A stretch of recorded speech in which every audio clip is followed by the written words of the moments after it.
All right, class, welcome back. This is our last 2 weeks. We're going to have a slightly different schedule for the problem sets. I'm going to assign something today, which is due next Wednesday, giving you enough time so you can plan your moves. Then I will probably give you one last problem set with 2 or 3 problems on whatever I do near the end. We'll have to play it by ear. Okay, so this is another new topic on thermodynamics, a fresh beginning for those who want a fresh beginning.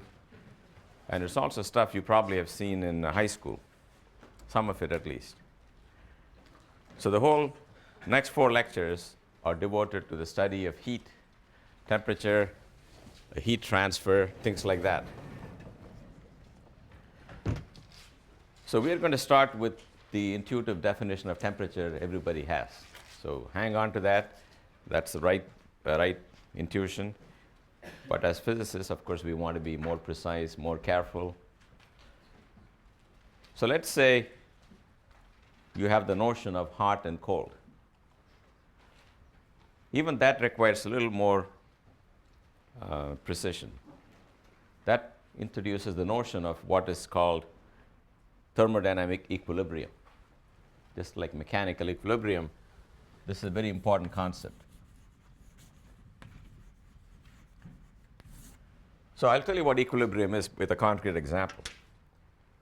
If you take a cup of hot water, then you take another cup of cold water. Each cup, if you wait it sufficiently long, is said to be in a state of equilibrium as long as the cups were isolated from the outside world and not allowed to cool down or heat up. We think they maintain a certain temperature. We say it's in a state of thermal equilibrium because this temperature does not seem to change. Now, we've not defined what temperature is precisely, but we can talk about whether whatever it is has changed or not changed. So it will settle down to some temperature. It will maintain the temperature. Be very careful. If you leave a cup of coffee in this room, it will cool down because the room has got a different temperature. But I'm talking about a cup of coffee that's been isolated from everything. It maintains the temperature. Here's another cup of a cold drink at what we feel is a lower temperature. They are both in a state of equilibrium. Equilibrium is when the macroscopic properties of the system have stopped changing. If you now pour one of these cups into the other one, that's going to be a period when the system is not in equilibrium in the sense that it doesn't have a well-defined temperature. For example, if you just poured it from the top, the hot stuff is on the top, the cold stuff is on the bottom. That's a period of transition when you really cannot even say what the temperature of the mixture is. Some parts are hot, some parts are cold. That system doesn't have a temperature. But if you wait long enough till the 2 parts have gotten to know each other, they will turn into some undrinkable mess. But nice thing is it'll have a well-defined temperature. That's again a system in equilibrium. So you've got to understand that temperature and thermal equilibrium represent gross macroscopic properties, and they're not always defined.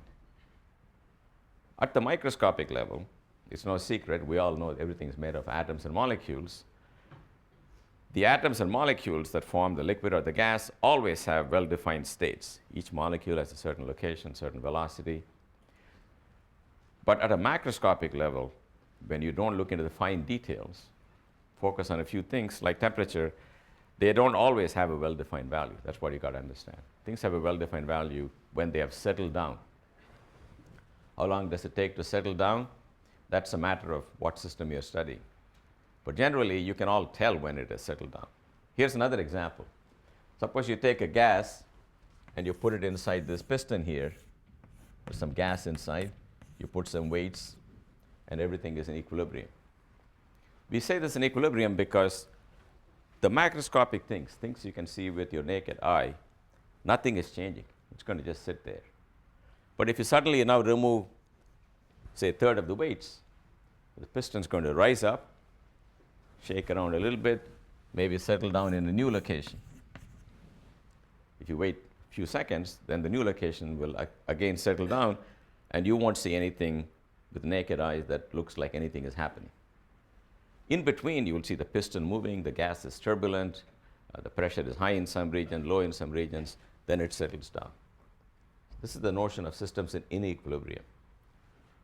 And in between, there are states of the system which are not in equilibrium. Now, whenever a system is in such equilibrium, we can assign to it a temperature that we call T.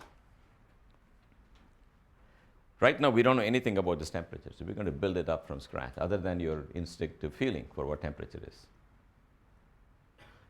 One of the laws of thermodynamics, called the Zeroth law, is Zeroth law because they wrote down the first law, then they went back and had an idea which is even more profound, and they said, we'll call it Zeroth law.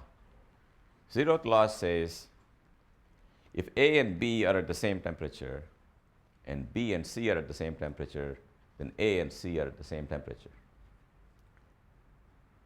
Now, I see disbelief in the audience saying, why do you call this a law? Look, I think that is the key to our being able to speak about temperature globally, is the assumption that if I take a thermometer and measure something there, then I come back and dip the thermometer here, and it reads the same number, then I may conclude these two entities, which never met each other directly, are also at the same temperature.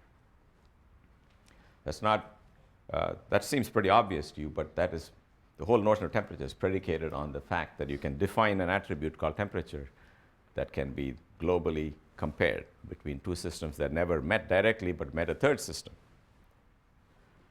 Okay, so once we have some idea of hot and cold, let us decide now to be more quantitative. Just like saying, somebody's tall and short is not enough. We go into how tall, how many feet, how many inches, how many millimeters. So we want to get quantitative. All we have right now is the notion of hot and cold. So what we try to do is to find some way to be more precise about how hot and how cold.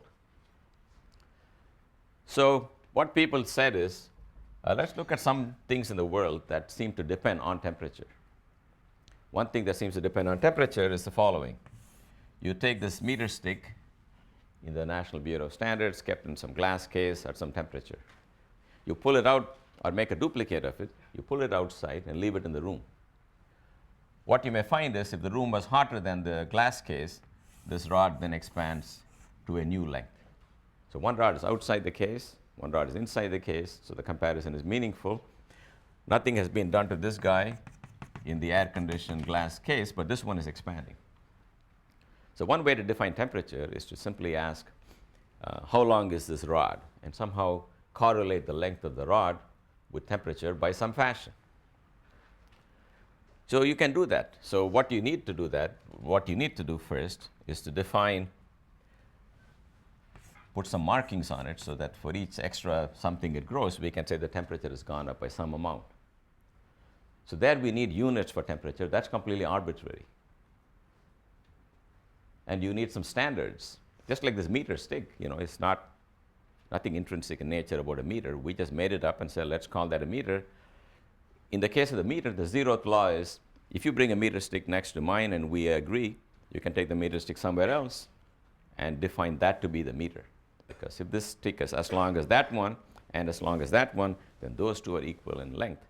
For temperature, you're similarly going to use this rod and say, if this rod has a certain length when it kept on top of this bucket of some fluid, and at the same length when I keep it on that bucket, then the two buckets are at the same temperature. So we can use markings on this rod compared to the unexpanded length as a measure of temperature.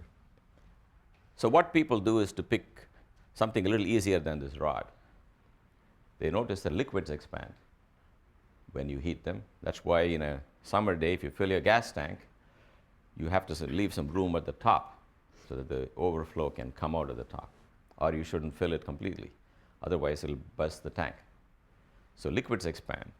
So one way to measure temperature may be take some liquid, put it there, and then put it on hot rooms, and maybe you watch the liquid expand to that new height. And then draw some markings, and each marking can be a certain temperature. But people had a better idea than this one. They had the following idea of a thermometer where you have a lot of fluid in a reservoir a very thin tube evacuated at the top, and the fluid then is here. So what's clever about this is that if this expands by 1%, your eyes should be good enough to see 1% increase in height. If this fluid expands by 1% in volume, that 1% in volume, when it climbs up this narrow tube, can climb to quite a bit, because the extra volume you get by expansion will be the area of this tube times the extra delta x by which it expands. So you're magnifying the expansion by making all the expanded fluid climb up this extremely narrow tube. In fact, the tube is so narrow, you cannot probably even see it well, which is why they have a little prism that magnifies the mercury or alcohol in a thermometer. Okay, so we have some way of following temperature now. We can draw some lines, arbitrary lines, doesn't matter. That can be 0, that can be 5, that can be 19. You just got to make sure it's monotonic. Then whenever it's on 21, we may argue that 21 is now hotter than 19. But you want a better scale than that. Even though that's mathematically adequate, in practice, what people decide is to do it as follows. They said, we want to set up thermometers so that people all over the world, in different parts of the world, different countries, different labs can all agree. So we will make it possible for everyone to make their own thermometer by the following recipe. We will dip this guy in a bucket which has got some ice and some water. That's called the melting point of water. So that, or the freezing point of water, a melting point of ice or the freezing point of water, it doesn't matter. We notice that as water cools down in the world around us, suddenly ice cubes begin to form. We go to the temperature at which that happens for the first time, and we dip the thermometer there, and whatever reading we get, we will postulate to be 0 degrees centigrade. That is just a definition.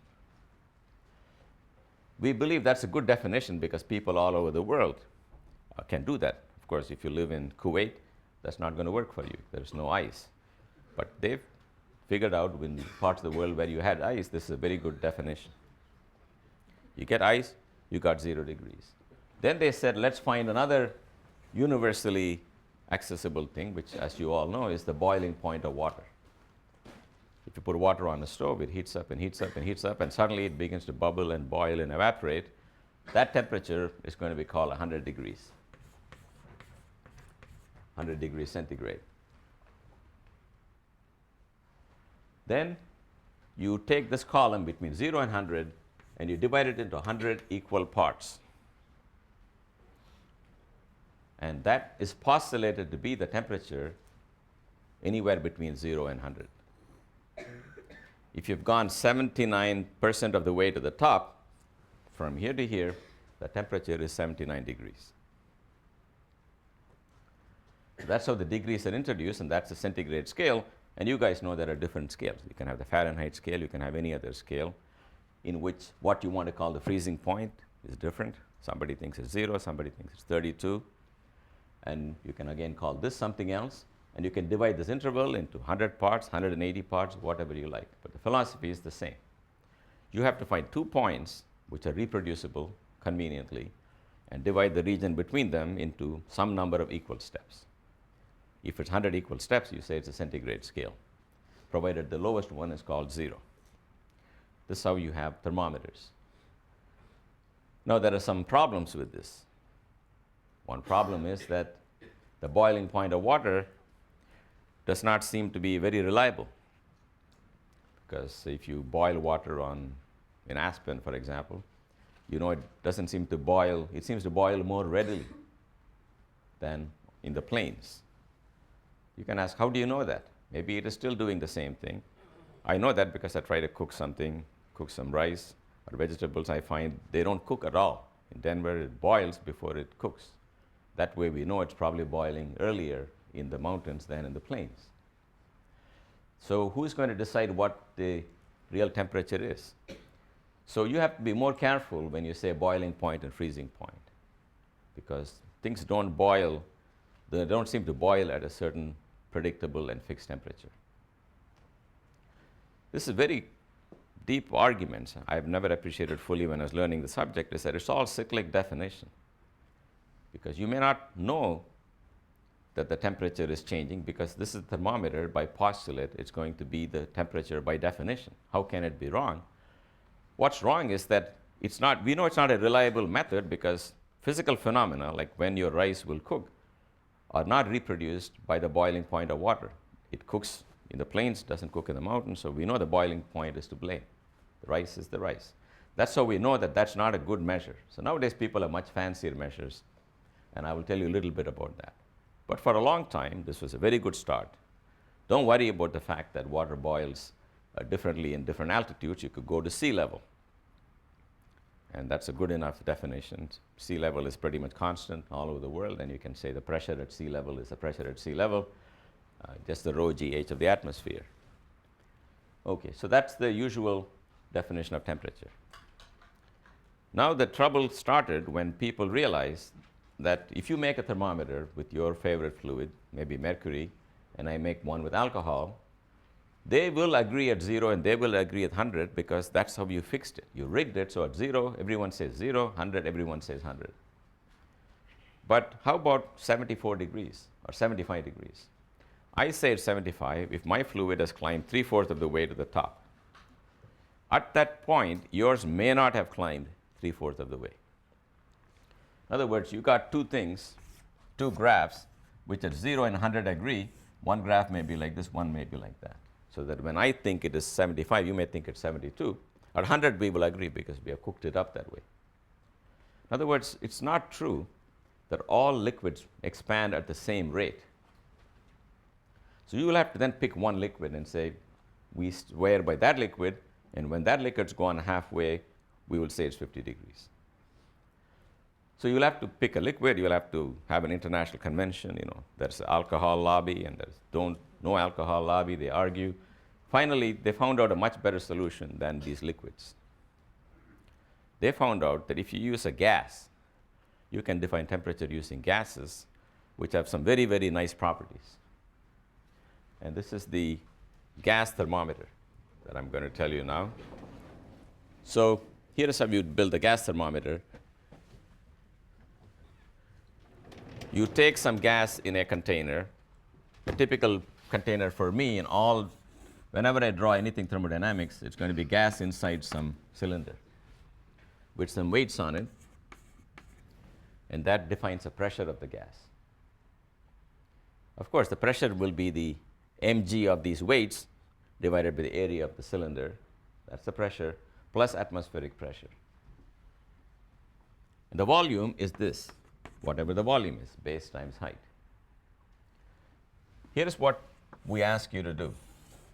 Take the product of pressure times volume for any sample of gas. Take some gas, put it in this tank, and now put it on different surfaces, like a hot plate, like a stove, like a tub of water, and measure the temperature using some standard method up to that point, like a mercury thermometer. What you notice is that the temperature measured by some reasonable scheme shows that the product of P times V lies on a straight line. If you connect the dots, you find the product PV is linear in this temperature variable. And this is 0 degrees, and this is 100 degrees. Now, here is the beauty of the gas thermometer. If you take a different gas and you put different amount of a different gas in a different cylinder, you will get some other graph. It may look like this. For you, that is 0 and that's 100. But most important thing is that's also a straight line. If that's also a straight line, it has the following implication you guys can prove at your own leisure, which is that if I think that my gas has climbed 56% of the way of this height to the top, so the temperature is 56 degrees, I ask, what's your gas done? You'll find it's also climbed 56% of the way. It's a property of straight lines. You can show that if you took two straight lines, whatever be their slope, if they agree, if this is 0, this is 100, it's got a different slope. When you have climbed to the halfway point, draw a line at 50 degrees and ask, what has any gas done, they would all have climbed to the halfway point, from the 0 point to the 100 point. In other words, gas thermometers will not only agree at the end points, where they must by construction, they seem to agree all the way in between. But there is one requirement. This gas has to be very dilute. More dilute it is, the better it comes out. So take neon or freon or whatever you like. Don't pump it up with a lot of gas. Put the least amount of gas you can get away with. Then you find all gases have the property that if you calibrate them at 0 and 100, they agree in between. Is that clear to you? Take the product P times V of your gas by putting it on different surfaces, measure the product, plot this graph. Whenever you're on ice, you call that 0. Whenever you're on boiling water, you call it 100. You find they join, they're connected by a straight line. Then every point in between, if divided equally, leads to equal increase in the product P times V. So P times V for a gas is better than the volume of mercury or volume of water because it doesn't depend on the gas. So everybody can use the gas thermometer. That's why we prefer the gas thermometer. So this is the interesting issue about measurement or definitions and cyclic definitions. You've got to be careful. The laws of nature allow you to pick anything you like that varies with temperature and use that as a definition of temperature, as a thermometer. So why are some thermometers preferred over the others? They're preferred over the others if the laws of nature take the simplest form when described in terms of those thermometers. In other words, take a meter stick. What makes a good meter stick for a standard? You say the one that doesn't expand, but we don't know what that means because that meter stick is a standard. By definition, it's right. But then you will soon find out that's not really that simple because there are good and bad meter sticks. For example, the same meter stick at one time of the year doesn't match its own length at a different time of the year, then we know that it's not a good meter stick. Similarly, there are good and bad thermometers, and people arrive on the gas thermometer this way. If you have a gas thermometer, something very interesting came out of the gas thermometer. If you cool it below 0 and you ask which way is it going, I don't know how low you could go. In the old days, people couldn't go far below 0. But nowadays, we can go to 1/1000th of a degree above a certain point. I'll tell you now. These thermometers indicate somehow the product PV vanishes at a temperature which is minus 273.16. Suggesting that there is something very special about that temperature. Because if you took another gas, well, I'm going to do a little cheating here, that also extrapolates to that same temperature. So all gases, all gas thermometers say there is something very special about this temperature because that's when our pressures all vanish. So as you cool a given amount of gas, even at a given volume, if you keep the volume constant and ask what pressure do I need, how many weights do I have to put on, that decreases and vanishes at this temperature. And this is called the absolute zero of temperature. It's called absolute zero for many reasons. One is that unlike the zero of the centigrade, which is by no means the absolute lowest possible temperature, the absolute zero is the lowest possible temperature. Why? Because a gas pressure can be reduced and reduced and reduced, but the worst that can happen is it can go to 0. That's it. You cannot go below having no pressure. We'll find in other ways also, this is the temperature at which you will see conceptually no further cooling is possible. That will require you to understand what hot and cold mean. But right now, this says all gas thermometers point to this temperature. So people decided, you know what, calling this the zero is kind of artificial. That's based on human obsession with water. But if you think the laws of science describe the whole universe, what about planets where there's no water? Right? You cannot describe, suppose you're talking to a different civilization, planet of the apes. You want to tell those guys, we're going to set up our temperatures. 0 is when water freezes, and they say, what is this thing called water? You know, it's the stuff you drink. Well, you don't know what these apes are drinking. Right? Maybe they're drinking methane or hydrogen gas, liquid hydrogen. We don't know. On the other hand, you say, take any vapor and wait till the product of the pressure and volume go to 0. Let's call that to 0. That's a universal standard. It's not tied to something called water. It was fine for a while, but it is not fine as a universal aspiration for thermometers. So 0 temperature is going to be set from here. Once they did that, they called that the 0. They needed one other temperature. And they decided that, so if you're starting the new temperature scale, you will put the 0 not at the centigrade, but this is now called Kelvin. And everything will follow a straight line, but to define what 1 degree means, you got to define one other temperature. That's how we define the straight line. That temperature will be called 3.16. But this point is called the triple point of water. What's the triple point of water? You know water and ice can coexist. And you know that water and steam can coexist at 100 degrees. But by varying the pressure and temperature and volume, you can actually find a certain magical point in which both ice, water, and steam can coexist simultaneously. It cannot pick between those three options. Ice floating on water is when water is not decided whether to be ice or to be water. That's the coexistence point of two things. And when the water starts boiling in your stove, that's when water and steam coexist. But I'm saying there are certain conditions of pressure and temperature and volume so that water, ice, and steam will coexist. Now that is a unique situation. You cannot get to that by any other means. And that temperature we will call plus 273.16 in these absolute units. So basically what you have done by going to the absolute units is you have shifted the 0 to a more natural point where all graphs meet. Then you defined 1 degree Kelvin to be so that 273.16 of that Kelvin brings you to the triple point of water. So if you found that confusing, I'm just saying the boiling point of water is not a fixed number. You go to the mountains, it changes. But only under one condition can water and ice and steam coexist. That you cannot get that any other way. So everybody will agree on that particular situation, and that will be called 273.16 Kelvin. Now there is a rule, apparently. You can say degree centigrade. You're not supposed to say degree Kelvin. That's a big deal made in a lot of books.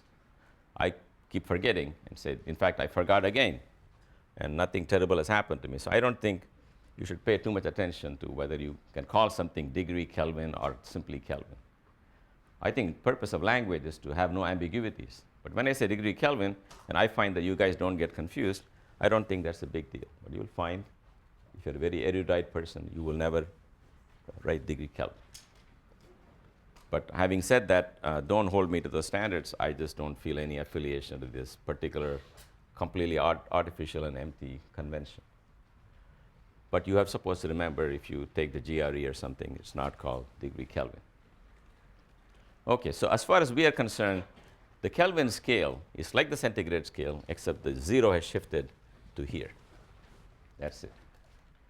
That's the temperature scale you will use. That's the absolute temperature. Whenever I write T from now on, I'm talking about Kelvin, not centigrade. Now, that's all about heat. I mean, all about temperature. Now I'm going to talk about heat. So heat is denoted by the symbol Q. And you got to ask yourself, what are we talking about when we talk about heat?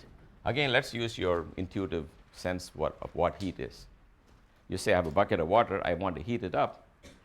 And how do you do that? You put the bucket on top of something else which you think is hotter.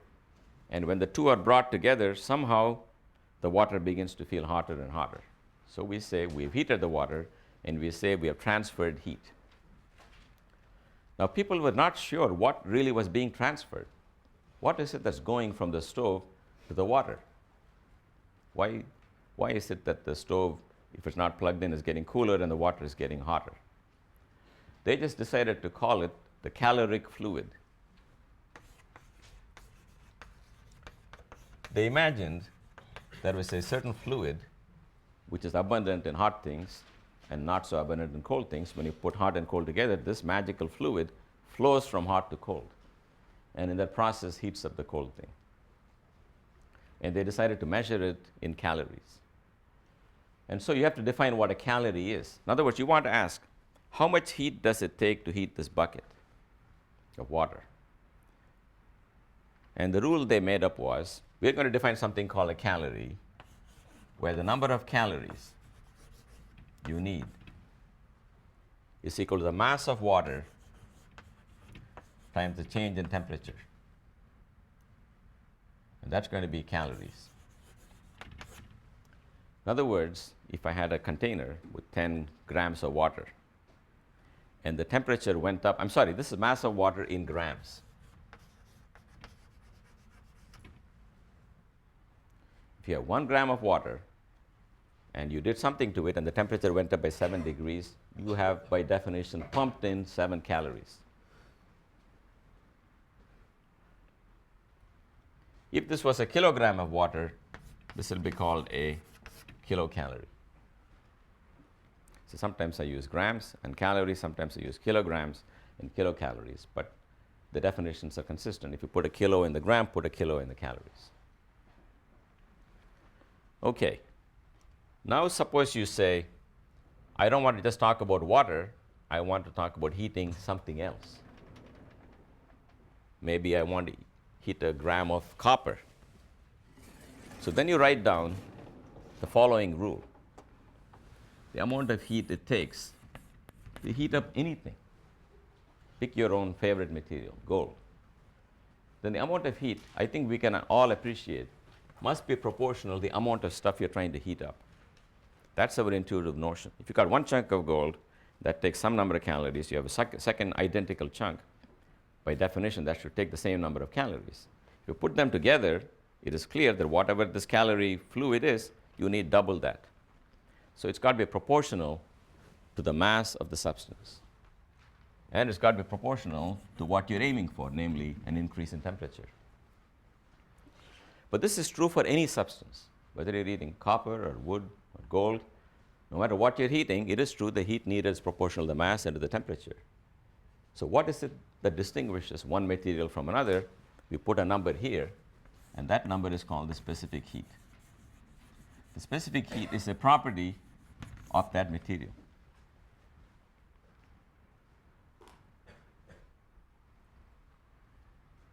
You've got to understand certain formulas will depend on certain parameters in a generic way, and some things that depend on the actual material. In fact, that's a similar quantity. I mean, maybe I'll take a second to tell you. If you go to liquids that I said were expanding, you can do the same thing. Take a rod and start heating it and ask, how much will it expand if I heat it by some amount delta T? What will it be proportional to? Can anybody think of what it may be proportional to? Yes? Original length. Depends on the original length of the rod. Now, why is that? Why do we think it's got to be proportional to the length of the rod? Based on what it had before. Yeah, it's based on what it had before. Yes? Well, each section of the rod expands by a certain amount, so... That's correct. I think the way one way to say that is, take a meter stick, it expands by some amount, put another meter stick next to it, that expands by the same amount, by definition of identical things. But for the 2 meter stick, will expand by twice as much. So we put the length of that. So no matter what you're heating, a block of wood, block of steel, this is true. But then the fact that heat has different effects on copper versus wood is indicated by putting a number here. That alpha is called the coefficient of linear expansion, and that depends on the material. These are true no matter what you're heating. So these specific numbers, these coefficients, these alphas that come in are going to come in all the time, so you should get used to that. Here's another one. Let's play this game one more time. We can ask, how much does the volume of a body change when I heat it? Well, the change in the volume, again, will be proportional to the starting volume times the increase in temperature. Then you put another number, that's called the coefficient of volume expansion. And that depends on the material. So if you take copper, copper will have a certain alpha. Iron will have a different alpha. Wood will have a different alpha. Each material will have a different alpha. This is the property of the material. If you say, well, I had something, and when I heated it up by 1 degree, it increased by 9 inches, another one increased by 2 inches, is it clear that the first one expands more readily? It's not, because the first one could have been a mile long, second one could have been a foot long. So you have to take out certain factors that are universal, and the rest of it you put into a property of the material. Similarly, when you come to specific heat, you ask how much heat does it take to heat some object. It depends on the mass. It doesn't matter what you're heating. It depends on the increase in temperature, because that's the whole purpose of adding heat. It's always going to be linear in the delta T. This one is a property of the material, and by definition, C equal to 1 calorie per gram or 1 kilocalorie per kilogram for water.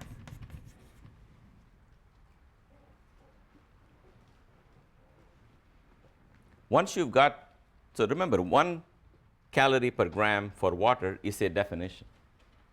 Once you define water to have a specific heat of 1 calorie per gram, you can define specific heat for other materials by the following process. So what do? You take a container with some water in it. Let's assume the container has 0 mass, so I don't have to worry about it. It's an approximation. If you're worried about that, take a huge container so that the volume of water dominates the surface area of the container. Anyway, container is neglected. You got some water. This water is at some initial temperature T1. And I have some new material, lead, and I want to find its specific heat. So I take the lead in the form of pellets, and I heat the lead pellets to some temperature T2. And I drop these guys into this water. That'll be an example where initially the lead is in equilibrium, maybe on a furnace at temperature T2. Water is in equilibrium, maybe in the room at temperature T1. Then I put the pellets into the water.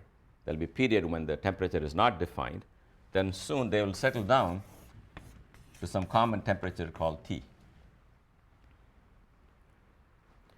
We will now postulate, this is a postulate or a law.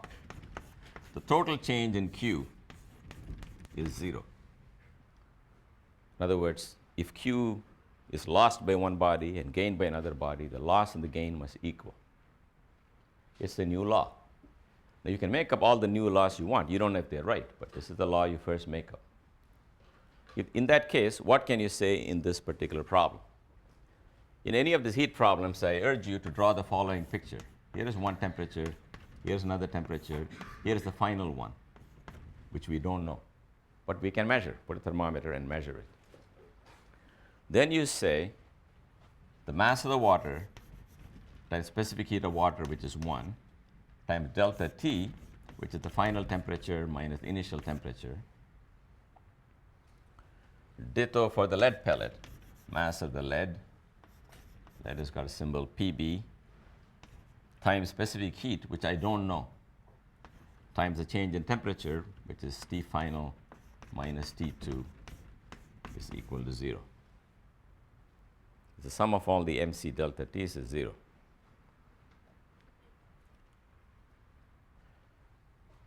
This is the gain of heat of the water.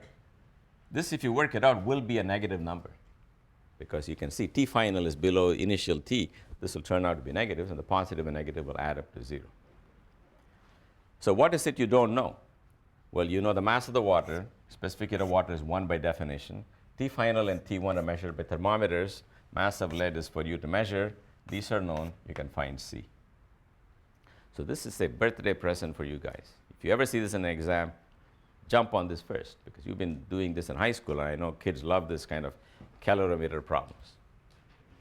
Yes? Looking at the volume, in that equation it expands linearly, but wasn't the problem with the liquid, measuring liquid change in volume, that it didn't expand linearly? Yes, that's correct. So the real point is, if everything expanded linearly, we won't have the disagreement between different thermometers. So it turns out, to an excellent approximation, the change in length is proportional to the length. But it's not exactly proportional to the length. There will be terms involving higher powers of length. Not only that, specific heat of materials is also not a constant. We say specific heat of water is 1. Turns out, at a certain temperature range, it will be 1. At a different range, in fact, it's not quite 1. I told you long back, everything I tell you is wrong. The question is, how many decimal places do you have to go to before you unearth my fallacies? Specific heat materials is not a constant. It's a big industry calculating the specific heat of materials starting from atoms and quantum mechanics. So none of the things treated as constants are ever constants, including those alphas and betas. I can always fudge it by saying alpha itself may depend on the temperature, and also the dependence on L may not be linear. But you should also look at dimensional considerations and say, if it's not L, if you want to put an L square as a correction to the formula, to match the units, the L square has to be divided by another length to keep the units. What other length do we have? It may turn out to be the interatomic spacing. So once the atomic properties come into play, then you can find ways to calculate corrections. So all these laws are, in fact, very tentative and approximate. These are pretty ancient physics. I think the way I do the physics course here, sometimes I'm in the 1600s, sometimes in the 1400s, sometimes in the year 2000. So it's going back and forth. This is way back when people did not even know about atoms. So they were trying to do the best they can. And what you found empirically is that once you found a specific heat for lead, right, you solve for it, then you can do another experiment using that value, and you find if you use the right values, delta Q does add up to 0. Again, when you say adds up to 0 to a very good approximation during that epoch. Another epoch, when people do more and more accurate experiments, everything gets shot down. In fact, specific heats of all materials seem to go to 0 when you approach absolute temperature. You have to understand the laws of quantum physics to know why that happens. So this is a period when people are probing temperature ranges which are around room temperature or boiling and freezing point water, which is a very narrow window in temperature. If you look at the history of the universe, you got incredibly high temperatures near the Big Bang. And even now, the rest of the universe is bathed at some temperature that happens to be very, very low, which is near 3 degrees. It's called the black body radiation from the Big Bang. So the temperature of the universe goes through huge ranges. And only when you probe different ranges, you see different physics. If you come to Sloan Lab, you can go to temperatures way below 1 degree Kelvin or 100th of a Kelvin. And we heard a talk last year, physics at 1 billionth of a Kelvin. So you want to cool them and cool them and cool down. But 0 degree Kelvin, see, there I go. 0 Kelvin is a barrier we're not able to cross, just like the velocity of light is something we're not able to cross. These are all big surprises. The fact that velocity has an upper limit, not obvious even to Newton. Why not? Why not put rockets on top of rockets? Likewise, why not build better and better refrigerators? The reason you cannot go below 0 is when you go to 0, all the mechanical attributes like pressure simply vanish, and they cannot have negative values. You will see more about this when you understand heat in greater depth. Anyway, right now, delta Q equal to 0 is the rule you use. I'm sure you guys know how to do these problems. Now, there's a little twist that comes in. I just want to mention that to you. The twist is the following. So I take some ice. Ice, by the way, is not always at 0. You can go below 0. Your refrigerator is several degrees below, several tens below 0. So let's take ice, and let me measure. I take this container. I put some ice at, say, minus 30 degrees. I've gone to centigrade now, so we can relate to ice. And I put it on some source of heat. And I watch how many calories are coming in. Let me arrange a device that will pump in a fixed number of calories every second. So as a function of time, I'm expecting the temperature of this to go up. Do you understand that? In every second, I get some number of calories. And those number of calories are going to produce for me mc delta T. M and C are constants, so delta Q is proportional to delta T. But if you divide both by the time elapsed, then the rate at which the temperature rises will be the rate at which the heat flows into the system. If heat is flowing at a steady rate, temperature should rise, and indeed it does. Temperature of the ice goes from minus 30 to minus 20 to minus 10 and so on. But once it hits 0, it gets stuck. I know heat is coming in, but it's not getting hotter. But I notice that the ice is beginning to melt. So there will be a period between here and here. When I pump in calories, I don't get any increase in temperature, but I get conversion of ice into water. And there will be a period when this guy looks like some water with some chunks of ice floating on it. And until all the ice is converted to water, the whole system is stuck at that temperature. That's a very interesting property. Now, if you really took a real pot and you put a chunk of ice on it, you know what will happen, right? The bottom of the ice will melt. It may even evaporate. That's not what I'm talking about, because that's not a system where there's a globally defined temperature. I want you to heat the ice so slowly, the minute you put a little bit of calories, give it enough time for all these guys to share that heat, so that the whole system has one single common temperature.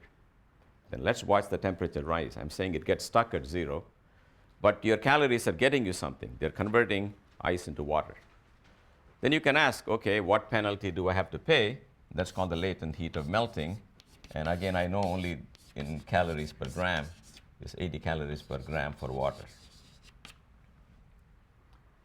Some of your delta Q now goes not to raise the temperature, but to melt some amount of stuff at the latent heat of melting. That's how much Q you need to melt that amount of stuff. And the L varies from substance to substance. For water, it's 80 calories per gram. If you want to melt mercury from solid mercury to liquid mercury, it'll have a different number. Then once everybody has become water, then that uniform system of water starts growing. And this is called a phase change. A phase change is when it changes its atomic arrangement from a regular array, for example, that forms a solid, into a liquid. In a solid, everybody has its place. You can shake around where you are, but liquid, you can run around. The specific heat of ice is not the same as the specific heat of water. So you've got to be careful. Even though it's still made up of water molecules, the calories needed to heat 1 gram of ice is roughly half what it takes to heat 1 gram of water. So in these problems, don't make the mistake. Okay, then you go along, and I guess you know what the next stopping point is. When you come to 100 degrees, again it gets stuck till everybody vaporizes, and then you get steam. Then you can have superheated steam, which is at even higher than 100 degrees. So there's a latent heat of vaporization. I really don't even want to write something. I think it's 500 and something calories per gram. That's information I don't carry in my head. So you can, if I tell you I took some ice at minus 30 and I dumped in 5,000 calories, where will it end up? You got to first spend a few calories going from here to here. If you got some more money left, you can start melting this. Maybe you run out of stuff there, then that's what you will have. Some amount of water and some amount of ice. If you got even more calories at your disposal, you can melt it all and start heating it. You may come this way and you may be running out of calories. If not, keep going here and there and there. And you may end up there if you got enough calories. Or one can ask a question, how many calories does it take to convert ice at minus 30 to say water at 100? You will have to heat. You'll have to do the MC delta T for that, M times the latent heat for this, MC delta D for that, and M times latent heat of vaporization for that. So the kind of problems you can get are fairly simple most of the time. Only kind of problem where you can really get in trouble is the following. So I will mention that to you. Suppose I take some water and some ice. So this is 0. The ice is at, say, minus 40. Water is at plus 80. In fact, let me make that also at plus 40. I bring them together and I ask you what will happen. Now, this is a subtle problem. If you had water at 40 and you had water at 20, you can easily guess that it will end up somewhere in between. You can calculate it. Now it's more subtle. You got water at 40, you got ice at minus 40. You bring them together and ask what happens. Well, the answer will depend on how much of this stuff you have. If by water at 40 you mean the Atlantic Ocean, and by ice you mean a couple of ice cubes, we know what's going to happen. These guys are going to get clobbered, they're going to melt, you will end up somewhere here. then you can easily calculate the final temperature by saying mc times this delta T for water in magnitude is going to be the heat given to this. Heat given to this is the mc delta T to come here, then the heat to melt this amount of ice, then the heat to raise this amount of water to that final temperature. Then you can solve for the final temperature. So if you want to solve this problem, and I give you some mass for this ice of water, and I give you some mass for the ice, you can first make the optimistic assumption that you will end up as water, but at an unknown temperature. You call that unknown temperature T. This is the T1, this is the T2. Write your equations, except you will have one more term there. That's the heat it takes to melt the ice.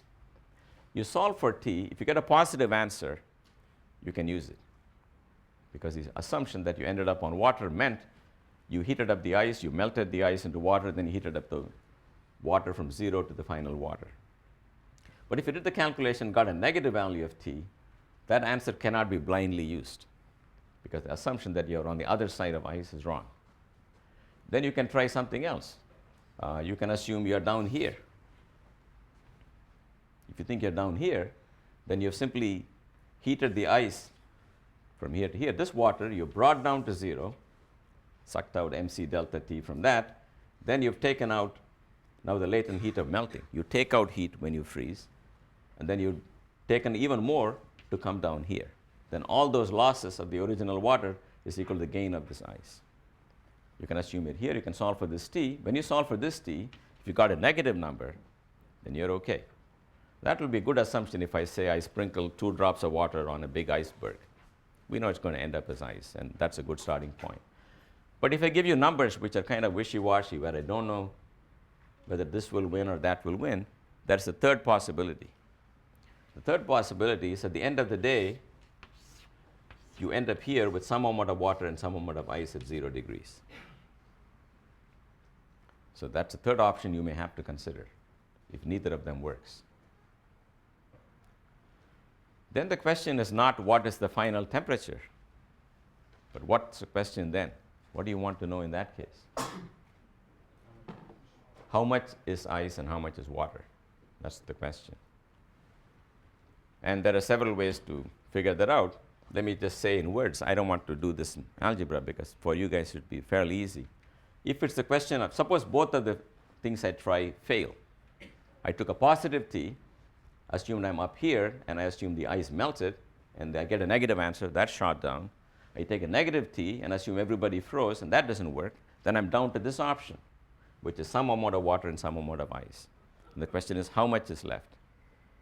You solve that by doing the following. You say all this ice went from here to there. It does that by absorbing that mc delta T, mass of the ice times specific heat of ice times delta T. Maybe it was minus 40, the delta T is plus 40. You give that heat to this guy. That heat you suck out of this guy. When you suck that out of this guy, first you'll bring this to 0. Then you still have some more heat you can extract from it. You will use that to convert water into ice at the price of 80 calories per gram.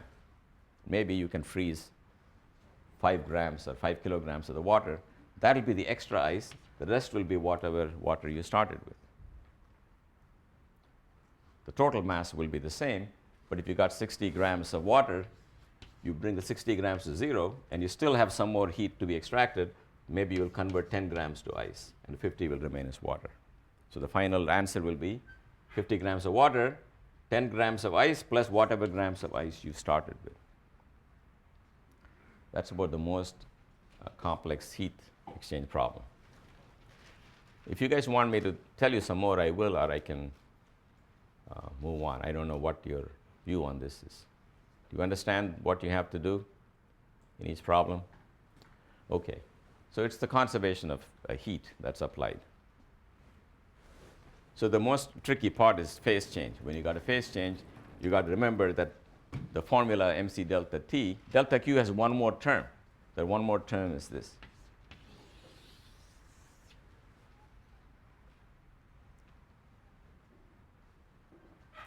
Okay, so next question we ask is, what's the manner in which heat manages to flow? We say you got these calories. I mean, how does it flow? What's the rate? What makes it flow? So it turns out there are three popular ways of heat transfer. One is called radiation. Radiation is when the heat energy leaves some hot body and comes to you without the benefit of any medium, like heat from the sun. So that's really electromagnetic radiation that comes from hot glowing objects and directly comes to you. And electromagnetic radiation doesn't need air, doesn't need anything. In fact, if it needed air, we will not get any heat from the sun because there is no medium between the earth and the sun. Most of it just vacuum. So if you took one of these space heaters, with glowing red coils, and you feel warm, if I start pumping the air out of that room, of course, you will be dying very rapidly, but your last thoughts will be, I am still warm, because the radiation will keep coming to you. Okay? That's radiation heat. There are lots of laws for radiation. I don't want to give them to you because they're formulas you memorize. You don't understand too much of the physics right now, other than to say it's electromagnetic radiation, whatever that means. We haven't gotten to that yet. That's what comes from there to here. It can come in vacuum. Doesn't need a medium is the key. Then the second way of heat transfer is called convection. So convection is explained by this following example. You got water, you put it on a hot plate. Then in the lower part of it, the water gets hot. When it gets hot, it expands, and when it expands, the density goes down. Therefore, by laws of buoyancy, it will start rising up. Remember, a chunk of water belongs in water. A chunk of something else with lower density will float to the top. But the point is, water doesn't have a fixed density. If you heat it up, the density goes down. So the water guys downstairs have a lower density. They're like a piece of cork. They will rise to the top. When they rise to the top, the cold water with a higher density will fall down. So you'll set up a current. Hot rises to the top and cold comes down. And this also happens in the atmosphere. On a hot day, the air next to the ground gets really heated up and it rises and the cold air comes down and you set up these thermal currents. So here you're trying to equalize the temperature between a region which is cold and a region which is hot by the actual motion of some material. In radiation, you don't have the medium transferring heat because the medium is not even present in radiation. In convection, the medium actually moves. The hot guys physically move to the other place and the cold guys come here, and by that process, the heat is transferred. The heat transfer I want to focus on is a little more quantitatively is conduction.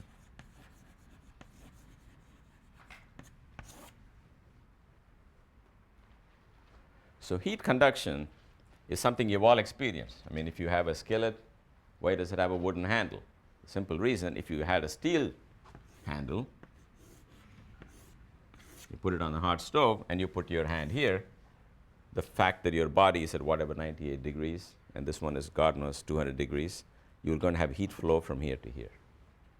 So we want to understand what's the rate at which heat flows from hot end to the cold end. So you can imagine a rod of some cross section A.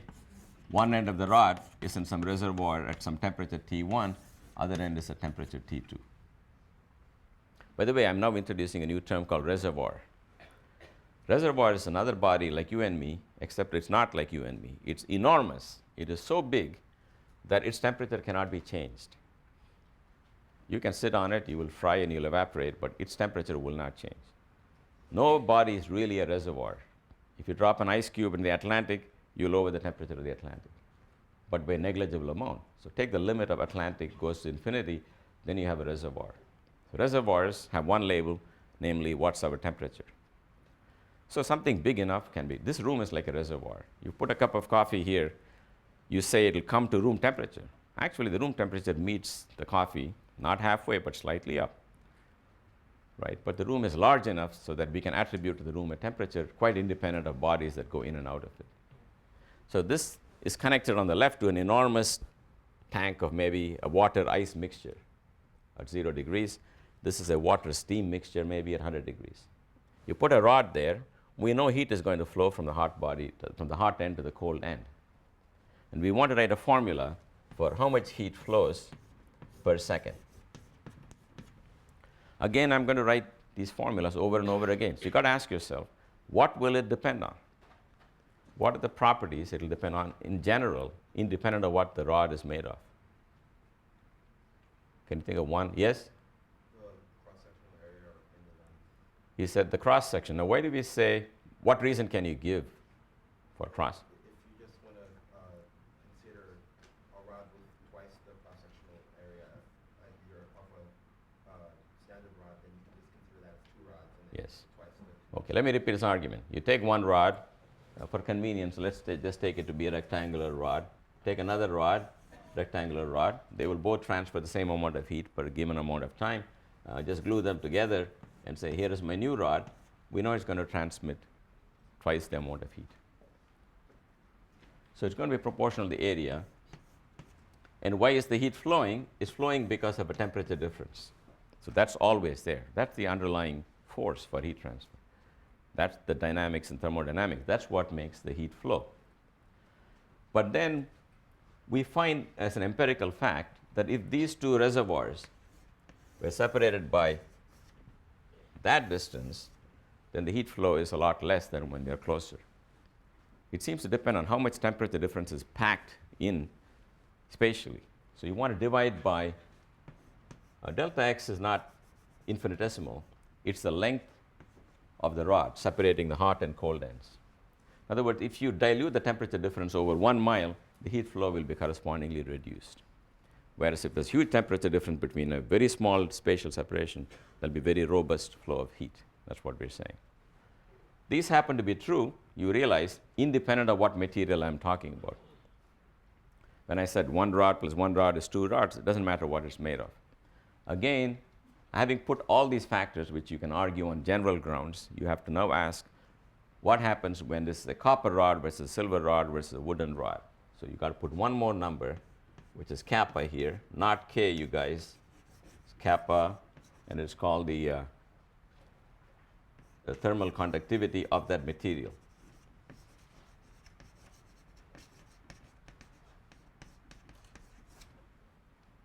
Sometimes you put a minus sign. Minus sign just means it flows from hot to cold. I don't care whether you put the plus sign or don't put the minus sign. Anybody knows that the heat is going to flow from hot to cold. So just remember that direction of flow, and that's all I care about, this sign here. This kappa is a property of the material. Once again, let me tell you, you can say, well, I had 2 reservoirs, hot and cold. I connected them with 2 different rods. This rod carried twice the amount of heat per second as the other rod. Is it necessarily a better conductor? No. Maybe it had 10,000 times the cross section. So what you want to do is to make the playing field level and compare rods of the same cross section, same temperature difference, same length, then ask who conducts more heat. That depends on the material, and that's the thing you pulled out specific to the material. That is a property of wood or copper or steel. That's the heat conductivity. Okay. Now, final topic is just going to be more hand waving now. I don't want to get into too many details. It really has to do with what is heat. In the old days, people just said it's a fluid, and they postulated the conservation law for the fluid. You can postulate what you want. You got to make sure it works, and it seems to work in the sense that all the delta Q's in any reaction add up to 0. But then people were getting hints that maybe this thing that we call heat is not entirely independent of other things we have learned. So where do you get the clue? One clue is long back when we studied mechanics. We talk about 2 cars. They come and collide. They slam into one big lump. Now you've got no kinetic energy, no potential energy. Potential energy is always 0. They're moving on the same height. Kinetic energy was 1/2 mv squared for this, 1/2 mv squared for that. At the end, there's nothing. No kinetic, no potential. We just gave up and said, look, conservation of energy doesn't apply to this problem. We just say it's inelastic. On the other hand, we find whenever that happens, we find the bodies become hot. Here's another thing you can do. You can take a cannonball, You drop it from a big tower. This is how some people in the French army, I think, first detected this feature. You drop cannonballs from a big height. When they hit the sand, they start heating up. Or you drill a hole in a cannon. That's what Count somebody did. And he also noticed that you need to constantly pour water to keep the drill bit from heating up. So you find very often mechanical energy is lost and things heat up. So you get a suspicion, whatever the underlying mechanism, maybe there is a rule that says if you lose so much mechanical energy that you cannot account for, then it translates into a fixed number of calories. If that is the case, then we'll at least get a dictionary on between calories and joules. So joules is energy you can see. Calories is energy you cannot see. That was going to be the premise. But first you got to prove that every time you lose some number of joules, you get a fixed amount of calories. And that experiment is due to Joule. Here is a Joule experiment. It's very, very simple and tells you the whole story. You have a little container in which there is a paddle. This is a shaft with a pulley, and there is a weight here.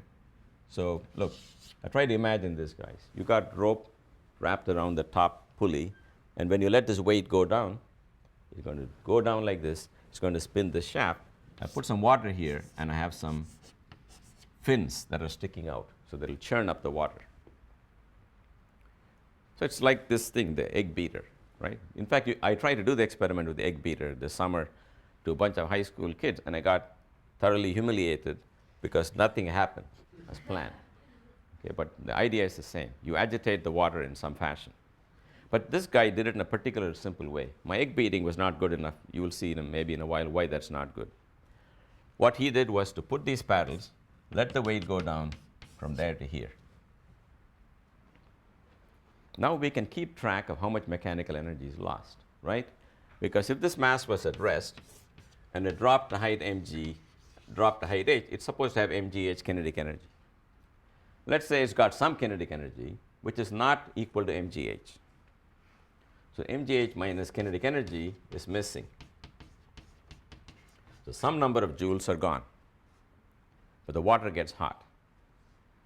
When the water gets hot, you can immediately ask how many calories was supplied to the water, because that water heats up the same way whether or not you put it on a hot plate or whether or not you churn it. It doesn't seem to depend on how it got hot. This has the same effect. This water is hot in every real sense.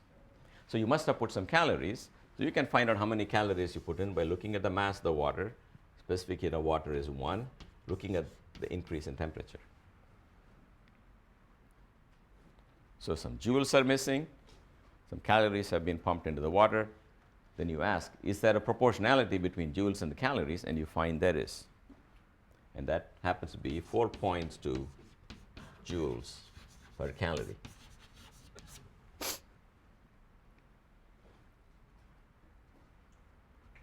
In other words, if you can expend 4.2 joules of mechanical energy, you got yourself 1 calorie to be used for whatever heating purposes. So in the example of the colliding cars, this had some energy, that is some energy, all measured in joules. They slam together, they come to rest. That means you can take those many joules, divide by 4.2, and get some number of calories. Imagine the whole car is made out of copper. Then those calories will produce an increase in temperature, right, equal to delta Q is mc delta T. That will be the rise in temperature of the car. In practice, there will be other losses because you heard the sound. Well, that's some energy gone. You won't get it back. Maybe sparks are flying. That's light energy that's gone. If you subtract all that out, you find that in the end, the calories explain the missing joules. So that made people think that this is just another form of energy. Because if you add this to your energy balance, there is no reason to go on apologizing for the law of conservation of energy. Law of conservation of energy is not in fact violated even in the inelastic collision if you include heat as a form of energy. And the conversion factor is 4.2 joules per calorie. But the question is, what right do you have to call it energy? Energy, we think, primarily, when you say somebody's energetic, you mean that someone's running around mindlessly back and forth. Right? Energy is associated with motion. These two cars were moving, and we have every right to say they have energy. How about potential energy? Well, if this car starts climbing up the hill and slows down, we think it's got potential. And you let it go, it'll come back and give you the kinetic energy. So most people's idea of energy is just kinetic energy. That is lost. And yet you get calories in return, so you ask yourself, what can it be? Well, the correct answer to that came only when we understood that everything is made up of atoms. Once you grant that everything is made up of atoms, then it turns out that kinetic energy of atoms is what we call heat. But you've got to be very careful. Take a tank full of gas. I throw it at you. That whole tank is moving. That's not what I call heat. Okay? That motion you can see. I'm talking about a tank of gas that doesn't seem to be going anywhere. Yet it got motional energy because the little guys are going back and forth. So what we will find is what I'm going to show you next time, is that if you kept track of the kinetic energy of every single molecule in this car, every single molecule in that car, before and after, and you added them up, you will get exactly the same number. The only difference will be, originally the car has got global common velocity, macroscopic velocity you can see. On top of it, it's got random motion of the molecules that make up the car. So does the other car. When they slam together, the macroscopic motion is completely gone, and all the motion is thermal motion. But it's still kinetic energy, and that's what we will see the next time.